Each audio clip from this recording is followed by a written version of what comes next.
can't confirm that. JC's boot is off. He's running yesterday, and he is day-to-day. How much will he practice today? I don't know that. I don't know if he will, but he's out of his boot, and he ran yesterday, and he's on the road to recovery. Do you feel like this will go up till game day? Yes, I do. Making a decision? I do, but things are very positive. If he isn't able to go, how do things change for you guys defensively? Because I know after you signed him, you talked about his ability to follow, number one receivers. The Raiders have arguably the best receiver in football, Devontae. How do things change for you schematically, game plan wise, if JC can't Well, go? for us, the real positive is that we've played with everybody in the secondary. We know exactly how to use them, and I think that's the exciting thing for us as coaches. That's the comforting things for us as coaches is we know who we're playing with, and so we know how to use the players that are going to be out there.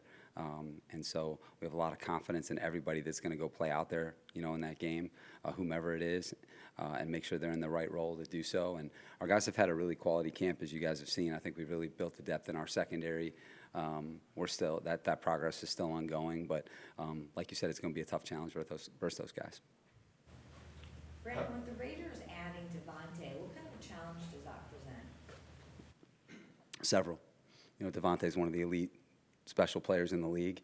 I was able to compete against him in Chicago and then at Denver. And I think he has the full respect of every coach and player in the league and fan. He's a very complete receiver, outstanding at the line of scrimmage against press, can play anywhere inside, in the slot, outstanding level 2 movement, just a multi-cut route runner, can beat you deep.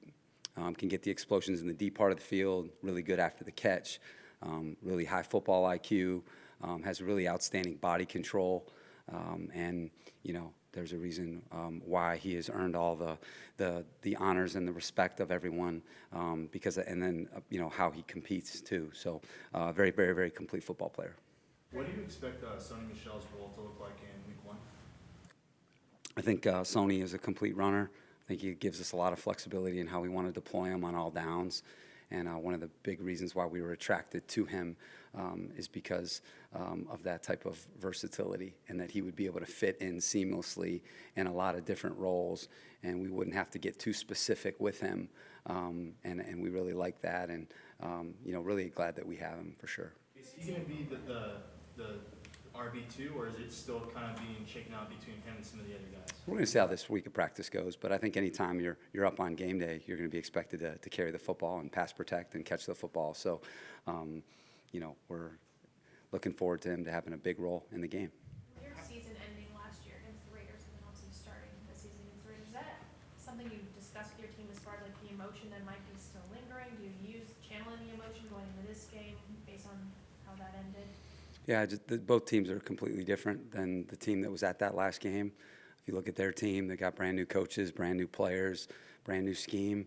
Same with us. Over half of our team is different, and I'm sure that game is going to mean a lot to some of the people that were there, but it's not going to mean everything to everybody because there's a lot of people that weren't at that game. So I think those of us who were at that game, that was as tough of a deal as you're going to face as a competitor. But there's just a lot that's happened since then, and competition is about moving forward and being ready for what's right in front of you, and that's what we've been working hard at all off season, all of training camp is getting ready for this week. And this week has a life of its own, and our team is ready to go take it on. Where do you think your defense is with all the new pieces? Our defense has played at a really high level throughout training camp. I think we've been able to see a lot of different people, fit the pieces in the right roles. I think when we got Derwin back and some of those linebackers healthy, it allowed us to really practice and I think kind of optimize where we were headed, for Week 1 and for the beginning of the season.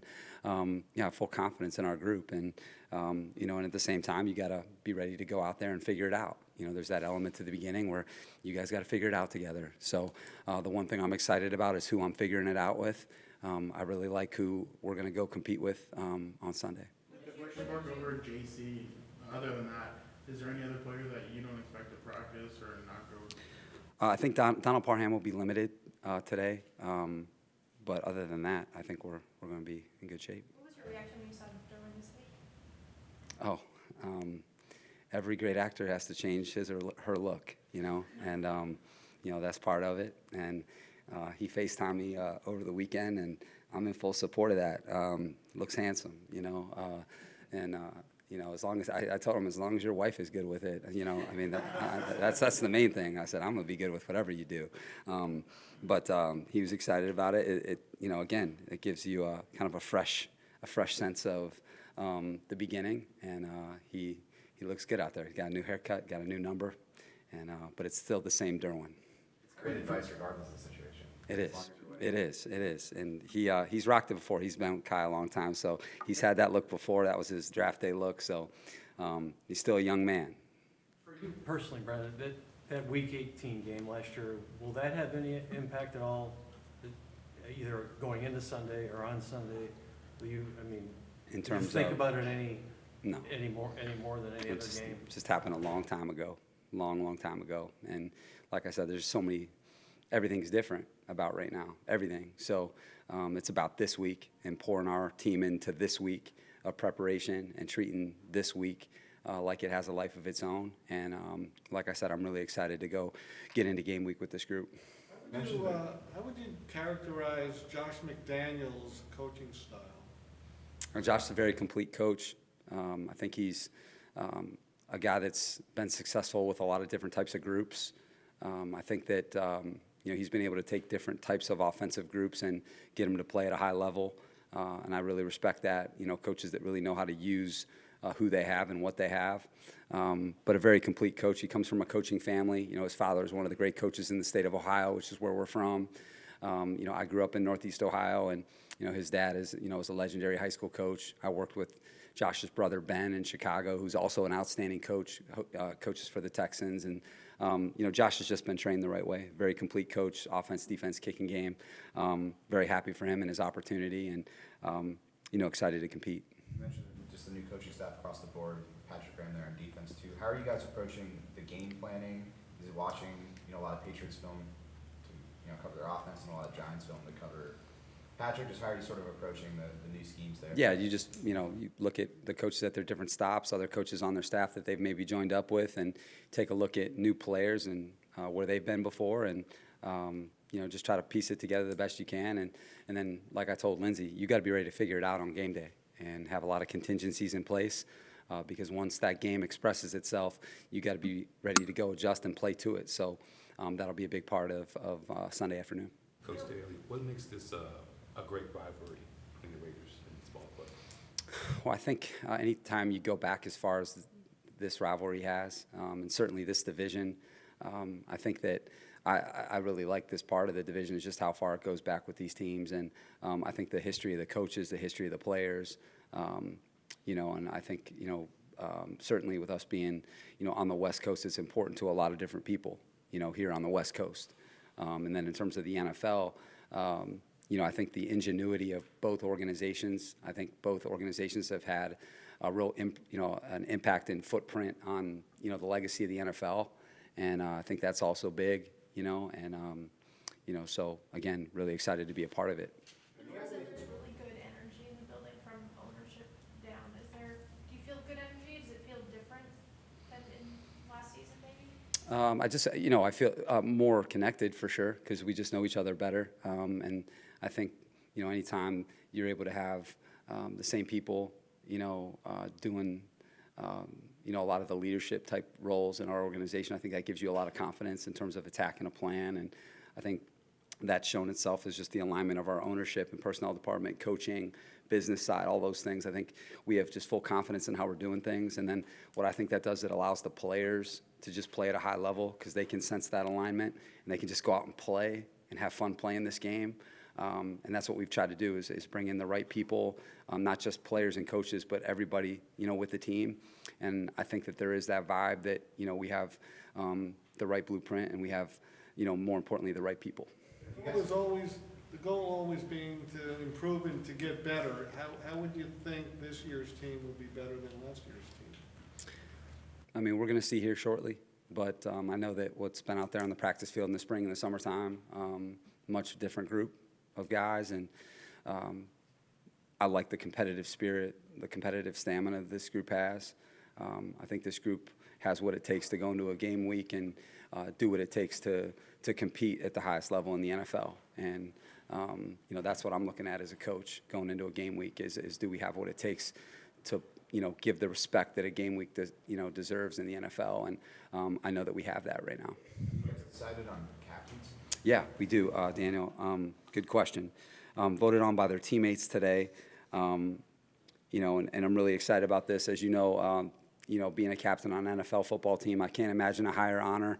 The few people who do get to play in this league and what that shield represents, all the people that have come before them, captains on other teams, captains on this team, and it's voted on by your teammates. And that's something that's sacred to me, growing up the son of a coach.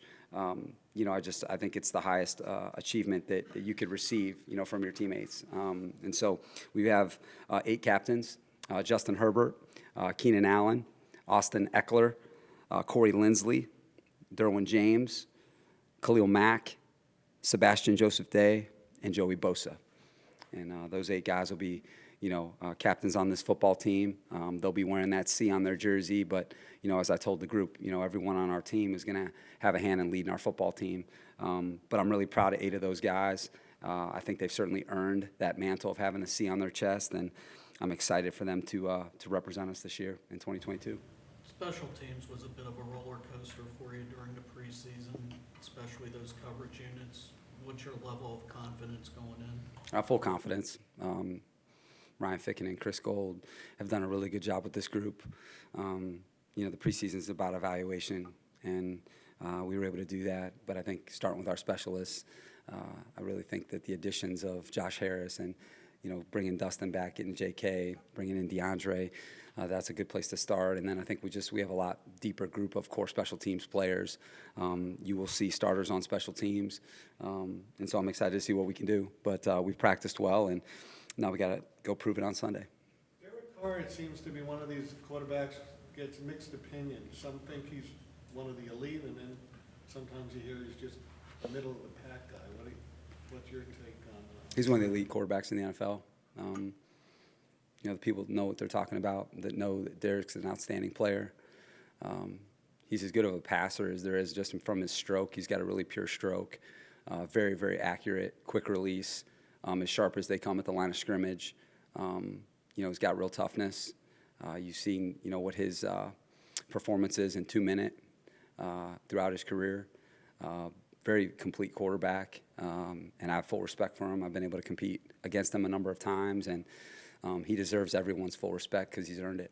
With Khalil and Sebastian being new, what do you think they showed their teammates in being named captain, just being here for a couple of months? The example they set every day. The example that they set when they come into the building every day. Those 2 guys don't need to say a lot.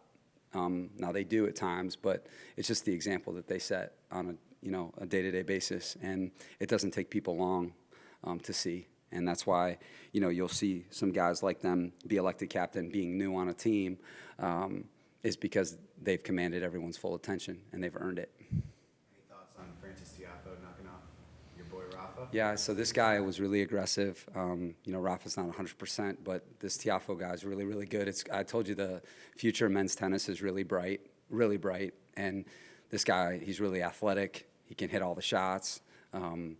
To play like that on center court against Rafa, that's as good as you're going to play, and now he's got to do it again. He's got to, you get that one big win, and then now you got to go follow it up. But I saw a little bit of that Kyrgios match late, and, I was kind of, bummed for Nick. I took Derwin and Justin to Indian Wells, and Derwin, we were there with Kyrgios, and Derwin was like, man, this guy's really good. And, Derwin, I don't know how much tennis he watches, but I'm telling you, he can identify who's good. And it was easy for him to pick out Nick and how talented he is and what a good player he is. So, but Nick's had a great season. But, man, Tiafoe, great for the USA. And, it's exciting where men's and women's tennis is in the United States right now. It's really, really exciting where it's going. And, best of luck to Francis in the next round.